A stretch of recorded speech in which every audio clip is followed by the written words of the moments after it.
All right, man. We have just seen Fast X at the New Zealand premiere with special guests. Jason Momoa was there. So that was a really cool experience. Great event. Universal put on a big show. Got to walk the red carpet.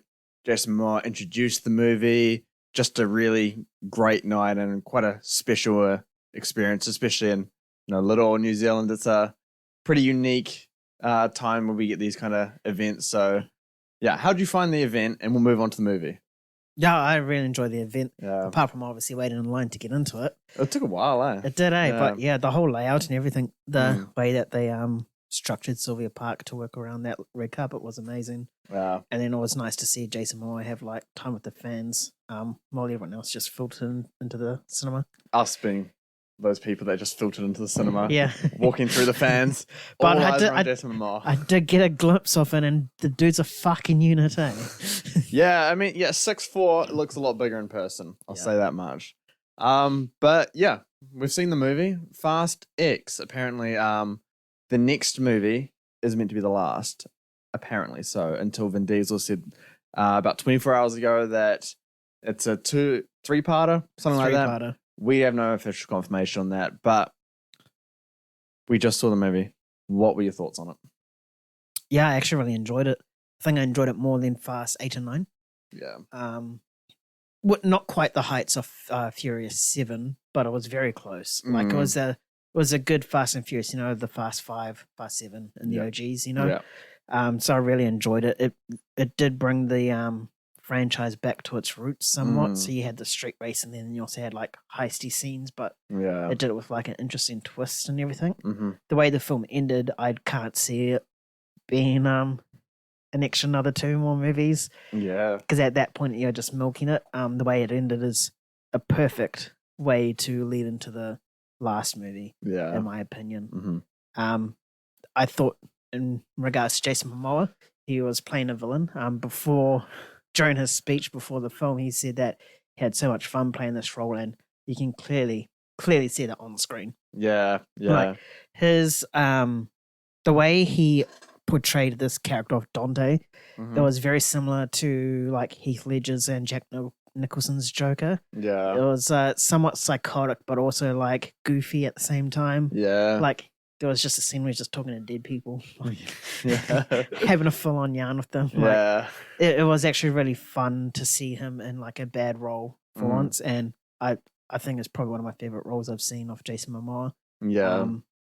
Recently or probably ever, just because it's something different to what we've seen before in the past. Definitely. And yeah, what else is there to talk about? Oh yeah, the visuals. There were some cool shots in there. Like there's a scene where Dominic Toretto, Vin Diesel, goes into like a abandoned police warehouse, and there's like a nice sort of like greeny black sort of background and just his silhouette there. Yeah, I thought that was fine, but when it comes to that action, and I'm sure you'll dive into it, it was pretty standard Fast and Furious. Like it was the CGI explosions overload, the hand-to-hand combat scenes was just cut so fast you don't even know what's happening because it's just blurred. Yeah, the whole entire time. The way I thought the structure of the story and the characters themselves was done very interesting. Pretty much in all these Fast and Furious films, it's always the family together, working together towards goals. But this one, they seem to have taken a Avengers Infinity War sort of approach and split everyone up. Yeah. From the core group. So you had like Roman and his team, and then you had Vin Diesel, and then you had like side stuff with Jason Momoa, Letty, and John Cena's character as well. Yeah. And obviously the way the film has gone, they've all sort of connected together now. So in the final film, we'll see them all working together and eventually coming to defeat the big bad Jason Momoa. Yeah. But yeah, I thoroughly enjoyed it. Great screening, great event, and great movie. Yeah. What about you? I'm on the same board there, and I'm glad you covered the whole Infinity War kind of approach to this, because I was going to go into it. I'm like, yeah, everyone's split up, and you barely see some of the characters together. Yeah, which is really interesting because it's never like that. I think on a structural level, some of it was really like all over the place. I think some of the dialogue and the writing was bad. I'll say bad. It was bad. There were some points where I could tell it was trying to make me laugh, and the opposite I wanted to do was run out of the theater. And you know the scenes. There's just it's especially in the like first 30 minutes. It just didn't work for me.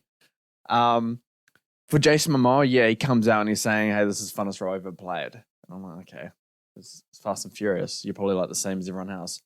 He's a very interesting character, and it just seems like Jason Momoa's having a really fun time with it. As he said, he's enjoying himself, and you feel that on screen. Like, it's a bit shocking, his character at the start. Like, it took me a while, but like once I kind of saw what they were doing with that character, I was like, okay, I'm on board with this. It's very different for Fast and Furious, and especially for a big man, 6'4" dude, kind of playing that kind of role is very interesting, and I like the different direction. It did remind me a lot of like Joker in terms of chaos and not really caring in a deep sense, and it makes it far more interesting, even if it's a little bit silly at times. Like if he'll make a fart noise, and it's kind of like it's a bit too far. Like, just dial it back a little bit. But it hits the same beats as most of the Fast and Furious movies. I do think this one is better, as you said, as better than 8 and 9, just mainly because this movie is moving forward, if you know what I mean, in terms of these characters and the story. It's moving to something. I felt like 8 and 9 weren't really. They were just standalone movies. This movie knows what it wants to be and knows it's building up to something. So I appreciated that aspect, and as you covered, the ending, it gets you something to be excited for. Yeah. It's like, oh, okay. Like, every Fast and Furious, it ends with, them at a barbecue, and it's like, oh, we're a family, happy family. Yeah. But this one, it's like, okay, this is interesting. Like, I want to know what happens now. So that stuff I like, and it makes me looking forward to part 2, part 3, maybe. But other than that, on the technical side of things, like you said, the action is not good. The action's bad. Like, I had a hard time watching it. Like, just it felt like it was shot by 1,000 different cameras, and they're like, oh, we don't know the best angle, so just do 1 second of each single camera. And it just kept cutting and cutting and cutting. I wish, like something like Mad Max Fury Road, it's a completely action-driven movie, but it's so visceral and exciting. And this movie has so much action in it. Like, there's very little times where it's slowing down and the characters are having room to breathe and whatnot. I think with movies where it's so heavily, action-packed, it needs to be stylistic. It needs to be very interesting. If you have very bland, generic, quick cuts, kind of, action, no interesting shot selection or whatnot, it makes for a pretty poor experience. So I was thinking through it, and while I was watching the movie, I was like, oh, this is way too much action. It's just becoming numb to me. And then, on the way home, I was like, actually, John Wick and Mad Max, those kind of movies exist, and I love those movies. So if they're going to do so much action, it needs to be better than this. They need to hold the shots longer. They need to pull back. They don't need to be so close to everything. There are some cool stuff in there. I think, it's shown in the trailers, so it's not a spoiler by any means. But, when the dam sequence, when he drives off to the dam, we won't say what happens, but there's a really cool shot in there and how it like moves through the car. I think that's the kind of stuff that I like, because it blends old school Fast and Furious stuff into like, what it's become, just, absurdity, ridiculous stunts kind of thing. So I wasn't happy with that. I hope the last one or last 2 or whatever it may be, if they have a real good, action director really helping out and assisting. Besides that, song selection I think is purely in the blend of what Fast and Furious is. It's not much, but it's decent. Yeah, besides that, I don't have too much to add, but it restores some like interest in the Fast and Furious franchise. Do you have that now? Yeah. I'm Yeah. looking forward to the next one now. I know, And I think it's mainly because of the cliffhanger Mm. and the post-credit scene. So yeah. Oh, not post, but there's a mid-credit scene. So Yeah. don't walk off because it's a banger for one. It's exciting. And I thought I got past the point where I could ever be excited for like more Fast and Furious. But you know, this movie does its job. It sets up what should be a very interesting finale or second of a trilogy ending. God, I hope he's just baiting. I hope so too. I mean, I don't see how it could. This feels like the ending feels like, you know, the cliffhanger to the last one. You know, they could have extended it before this, but It's like having the Infinity War have its cliffhanger, and then Endgame suddenly just the whole movie will just stop at the scene where they go back in time. Yeah, and then everything after that is the third one if they were to stretch it out. Yeah, we keep mentioning Infinity War and Endgame. I don't believe, and I don't think you think so either, that Fast and Furious movies aren't on that level. Oh, no. But it's clear that there's some inspiration from those movies for what they're doing here. Yeah. Yeah. Do you like that direction, or would you rather them carve out their own destiny in a sense? I like it because it's so different to what we see in Fast and Furious. So it seems very fresh. Yeah. But with what Marvel did, it was sort of expected, you know. Yeah. Like, they have so many characters to come in.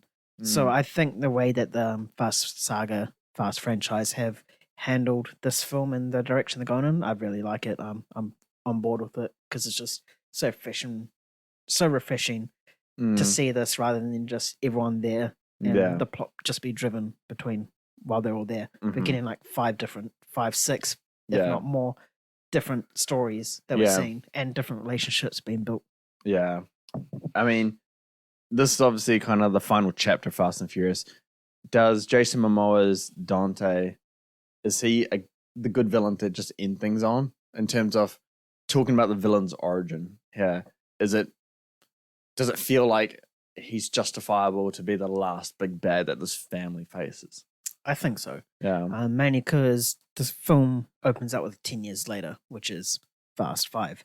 Yeah. And Fast 10 5. years before? What I said to say after. Yeah. Yeah. Sorry. Before. Thank you. Yeah. What was I saying? Oh yeah. And in 2011, that's when Fast 5 came out, and Fast 5 was pretty much the rejuvenation of the Fast and Furious franchise. Yeah, that's when it started getting good. Yeah. So I think the way that the film comes out and the Jason Momoa's motivations and the way it's all done, it is perfect because he's literally tying every single character back to that film and back to Dom. Yeah. So I think if they keep milking it, it's just you're wasting a perfect film to end on. Yeah. No, I mean Jason Momoa's going to be good. Obviously, the dialogue, the story structure, and all that kind of stuff. It's not great. But do you think if these movies had, you know, the direction and kind of technical eye that, you know, a Mad Max or a John Wick, do you think you would actually like love these movies or really like them? Yeah, 100%. Yeah. Yeah, because both those films do action really well, whereas Fast and Furious it has entertaining moments for sure. Yeah, but it's done real cheaply, so to speak. You know, like the overuse of CGI and the multiple camera cuts. So if they were to like strip that back and just make it a little bit more technical, I think the Fast Saga could just be a whole different beast. Yeah, no, it'd be cool if like the last one just pulled out like all that kind of stuff. I doubt it, but yeah. I doubt it. Yeah, I mean the movie comes out in 2 years. I do hope it's the last one. Like you said, this feels like the second to last film. Obviously, and I've said it before, I'm gonna say it again right here, right now.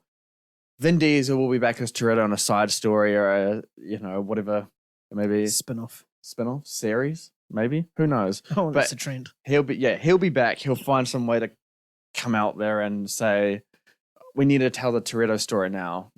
I'm like, we've just gotten like 2 decades of the Toretto story. Mate. Yeah. We don't need any more Toretto. But yeah, no, I think this movie does the impossible task of bringing people back to Fast and Furious in terms of people are excited to see the next one now. I think you're going to see that with this one. And it's going to be an explosive finale, I feel. I think so. Yeah. And I think it's going to be an emotional one as well. Yeah. And I think with the director just being announced to do, the director of this film is doing the last one. I think that is great because they're going to feel like 2 connected films. It's going to feel like a part 2. It's going to feel like the same vision. Yeah. So that's going to be good. But yeah, no, we'll cut it there. That is, our thoughts on Fast and Furious X, Fast X, yeah. Yeah. They got to be consistent with these titles, man. It's annoying. Nah, Fast X is from renewal for 10. Yeah, Perfect. I know, but like the last one was F9, the Fast Saga. Why don't they call it X Fast, X Furious? What's your score for this film? My score I nearly forgot the score. My score is X out of X. Oh shit, 10 out of 10. No, it's 2.2. I don't know where I'm going with that one. My score for this movie, it's F9. Nah. Do you want to go first? I take a little bit of time with scores. Do you have a number? I do have a number. Mm-hmm. My number would probably be, it's high 7s. Probably I'm thinking around about 7.7 out of 10 for me. 7.7 out of 10. Interesting. Mainly carried by Jason Momoa's performance and that cliffhanger ending and the different story structure. Yeah. So my reasons for it. Yeah. That's some good stuff there. I'm actually going to go a whole point below you. 6.7. It's just because I agree with everything, all those points you said. I don't admire them as much as you, I don't think. I still found the dialogue to be annoying, especially Tyrese Gibson's character. Yeah. I think he's just become that sort of character in this franchise now. There are a lot of moments in it where I'm just like, oh, like, come on, or whatever, So there is so much room for improvement. And I think the action set pieces is where where I kind of fall off the cliff with that one. But yeah, the cliffhanger. Fall off the cliffhanger. Hey, it's late here, right? We just went to a long screening. Give me a break. My bad puns are coming out. But yeah, no, the cliffhanger, the Jason Momoa's role in this, definitely the highlights for sure for me. Yeah. I'm excited to see the next one. Me too. Me too. All right. Well, that is going to do it for our review today. If you guys enjoyed our review, be sure to follow us on whatever podcast platform you're listening from. We post all our reviews here. We also do the Let's Be Real podcast. We talk about, movie news, some of our content, interesting stuff like that. If you want, check us follow on Twitter. If you enjoy the show, subscribe to us on YouTube. Support us and what we do. Before we sign off, we do want to hear your thoughts on this movie. Obviously, you haven't seen it yet because it doesn't come out until next week for you guys. But when you do see it, be sure to come back. Let us know. I think there's going to be some very interesting conversations about this movie. Yeah. I think the ending will be divisive. I don't think everyone's going to love it or be fans of it. It's very different. So, yeah, if you have an opinion, come back and, we can have a discussion about that, whether it's on Twitter, YouTube, whatever it may be. Head over to moviegames.com. We cover physical media over there. We do box office projections. Obviously, award season reviews. Cannes Film Festival coming up. We're going to be talking about that. So much exciting stuff on the way. If you are bad with following stuff, join our email newsletter, and it'll be right in your inbox. Anyway, we'll be signing off now. All right, that's us. Peace. See you later.